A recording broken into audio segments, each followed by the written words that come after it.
이번 영상에서는 매주 다음 이야기를 기다리기 힘드신 분들을 위해 원작을 바탕으로 스포 가득한 앞으로의 이야기를 파헤쳐 보려고 합니다. 회를 거듭할수록 재미를 더해가고 있는 정연이의 파란만장한 성장 스토리. 방자로 처음 무대에 서게 되면서 국국의 참 매력에 흠뻑 빠져들게 된 정연이. 안타깝게도 주란이를 대신해 다방 알바를 도와주다 메란에서 쫓겨나고 말았습니다. 하지만 정연이는 메란의 이름을 팔아 돈을 번 적이 없었습니다. 주란이가 다방에서 잘릴까봐 돈 한 푼 받지 않고 주란이를 대신해 일해주었을 뿐이었죠. 솔직하게 모든 걸 말했다면 정연이에게는 아무 일도 생기지 않았을 겁니다. 하지만 주란이가 다방에서 일했다는 이유로 쫓겨났을 테죠. 결국 정연이는 주란이를 위해 끝까지 입을 다물고 메란을 나오고 맙니다. 여기서 한 가지 걸리는 부분이 있는데요. 과연 누가 정연이의 일을 강소복에게 고자질했냐는 겁니다.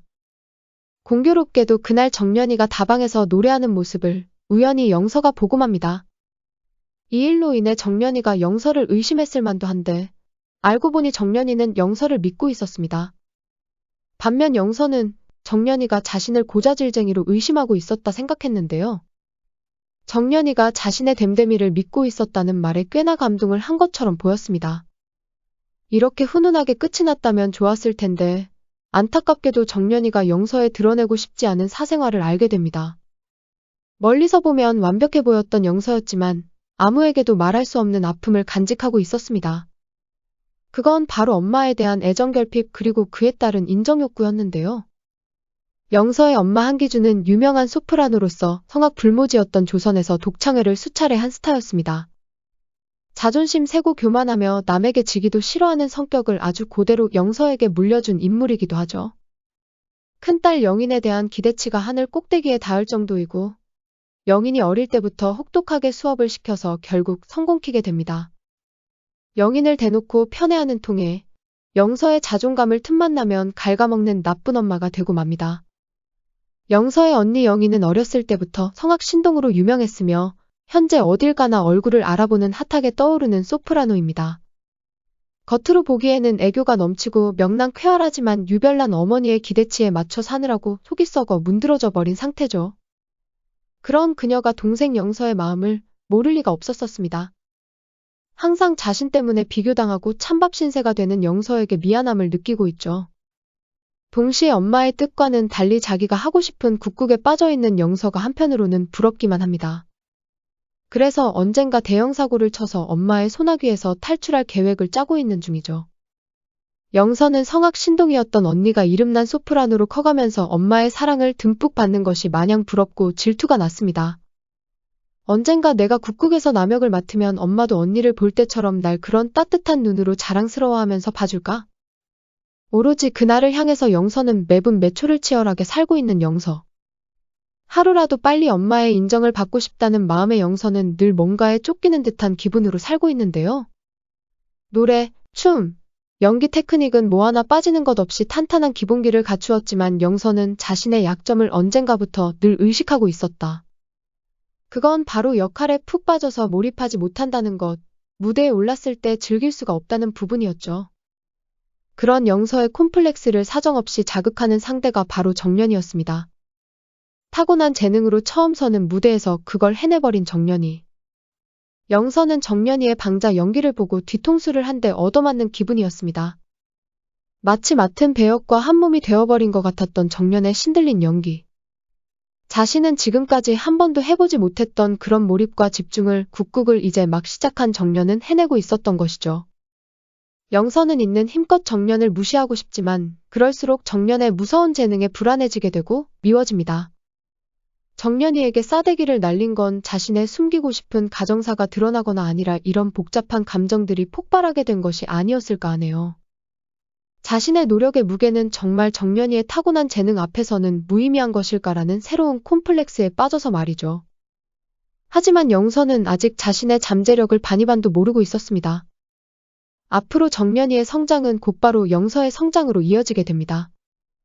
정연이로 인해 영서도 자신의 숨겨진 잠재력을 10분 발휘할 수 있게 되는 상황이 계속해서 이어지죠. 그리고 정연이 덕분에 영서는 엄마에 대한 애정결핍을 극복할 수 있게 됩니다. 정연이와 함께하는 무대 위에서 그녀는 자신이 얼마나 국극에 진심인지 알게 되는데요. 그걸 깨닫게 되자 영서는 엄마에게 인정받기 위해서 국극을 했던 자신이 얼마나 바보 같았는지 알게 됩니다. 그렇게 그녀는 언니에 대한 콤플렉스를 벗어나 진짜 국극 배우로 거듭나게 되죠. 정연이가 가수 데뷔를 준비하고 있는 사이 메란에서는 다음 정기 공연 오디션으로 모두가 들떠 있었습니다. 다음 정기 공연 무대의 이야기는 자명고였는데요. 참고로 자명고는 고구려가 낙랑국을 정벌하는 과정에서 피어나는 안타까운 사랑 이야기입니다. 낙랑국에는 적이 나타나면 스스로 울려 위험을 알려주는 자명고라는 전설의 신물이 있었는데요. 고구려의 호동왕자는 낙랑국에 잠입해 이 자명고를 망가뜨릴 작정이었지만 낙랑국 공주에게 첫눈에 반해버립니다. 낙랑공주 역시 호동왕자에게 반했고 두 사람은 미래를 함께하기로 결심합니다. 하지만 한나라 재상 고미거리 음모로 낙랑공주가 나라의 신물인 자명고를 자기 손으로 찢어버리면서 낙랑이란 나라는 역사 속으로 사라져버립니다. 우여곡절 끝에 다시 메란으로 돌아온 정연이는 이 호동왕자를 목표로 오디션을 보게 됩니다. 물론 영서 역시 최고의 남역을 목표로 하고 있었기에 호동왕자 오디션을 보게 되는데요. 당연한 결과였겠지만 호동왕자 역은 당대 최고의 남역 스타 문옥경이 맡게 됩니다. 그리고 영서가 남자 악역, 일명 가닥기라 불리우는 고미거를 연기하게 되죠. 영서가 비중 있는 조연을 맡게 된 건 놀랍게도 이번이 처음이었습니다. 강소복은 지금까지 영서를 한 번도 정기 공연 무대 위에 세운 적이 없었기 때문이었죠. 사실 영서에게는 치명적인 단점이 하나 존재했습니다. 그건 바로 무대를 자신의 것이라 생각하는 오만함이었죠. 무대에선 자신이 그 누구보다 빛나 보여야 한다는 이기적인 생각. 강소복은 그런 영서의 단점을 잘 알고 있었기에 자칫하면 그녀가 무대를 망칠 수도 있는 위험 요소라 생각했습니다. 그래서 영서를 정기 공연 촛대로도 세우지 않고 있었는데 이전에 보여준 춘향전 무대를 보고 생각이 바뀌었던 것이죠. 아마도 정연이라는 또 하나의 빛나는 별이 무대 위에 떠 있었기에 영서의 존재감이 상쇄되면서 절묘한 합을 이뤘던 게 아닐까 합니다. 한편 정연이는 자명고 오디션에서 1번 군졸 역할을 따내게 되는데요. 단지 한 줄의 대사를 하는 촛대나 다름없는 역할이었지만 정연이는 최선을 다해 캐릭터 연구에 돌입합니다. 여러 사람들의 도움을 받아 정연이는 마침내 자신만의 군졸을 완성하게 되는데요. 정연이가 연기한 군졸이 너무나 인상 깊었던 나머지 관객들 모두가 그녀에게서 시선을 떼지 못합니다. 개중에는 지난번 방자 연기를 보고 정연이에게 소리를 기대하는 관객들도 꽤나 많았죠. 상황이 이렇게 돼버리자 정연이는 예정에 없던 소리를 하기 시작합니다. 여기서 정연이는 적벽가의 한 대목을 애절하게 부르게 되는데요. 참고로 적벽가는 삼국지의 적벽대전을 바탕으로 한 판소리로 정연이가 한 대목은 전장에 나가는 일반 군졸들의 마음을 담고 있습니다. 언제 어디서 날아오는 화살에 맞아 죽은지 모르는 전장으로 향하고 있지만 가족들과 나라를 지키고자 하는 각오를 엿볼 수 있는 대목이죠. 관객들 모두가 눈물을 글썽이며 감동에 젖어들었지만 정연이의 돌발 행동으로 무대 위는 난리가 납니다. 영서와 달리 정연이는 의도하지 않아도 자연스럽게 무대를 자신의 것으로 만드는 재주가 있었습니다. 정연이만 나타나면 무대 전체가 폭풍에 휩쓸려 버린 것처럼 초토화되는 이름하여 무대 광풍이 시작된 거였죠. 이 무대를 끝으로 정연이는 군졸역에서도 잘려버립니다. 이후 그녀는 무대에서 합이란 것이 얼마나 중요한지 깨닫게 되는데요. 이때부터 정연이는 자체 발광하는 자신의 존재감을 억누르기 위해 피나는 노력을 하게 됩니다.